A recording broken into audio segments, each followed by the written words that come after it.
ngàn lai hinkho anom ta nghe chỉ có lẽ phải thế ra lẽ đi lẽ ngô đi tê nung kỳ tôi Boljang lại chỉ lẽ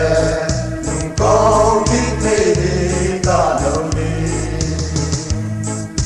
kỳ sĩ lâu đi không mô na đa hồi làm ắt chế đừng lại tô lên đi hồi có mà lên đừng mấy đứa có mà cô lần lại phá đúng lần lại phá câu này chẳng họ to nốt lên còn lại phá sao đã không quay ta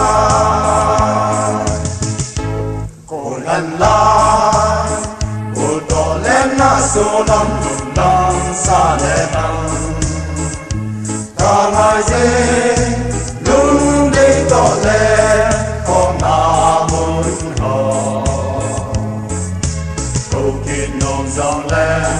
câu kia thấy lâu lâu lại đi hò kỳ sĩ lâu đi không mong nô mình hồi làm ắt chế đừng ai tô lên đi hồi có mà lên đừng mấy đứa có mà cô lần lại phá đừng mà lần lại phá các cô ngày chẳng họ to nốt lên còn lại phá sao đã không quay lại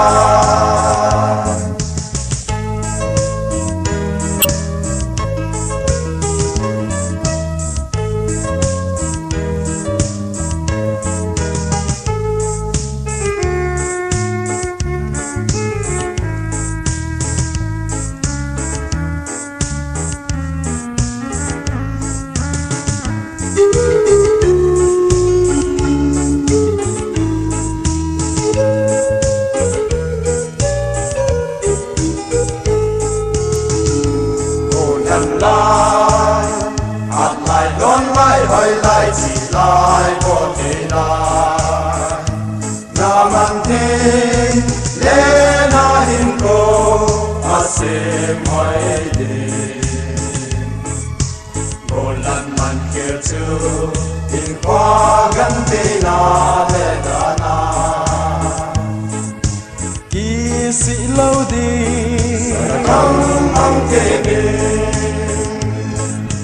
hồi làm ắt chế đừng lại tô lên đi hồi có mà lên đừng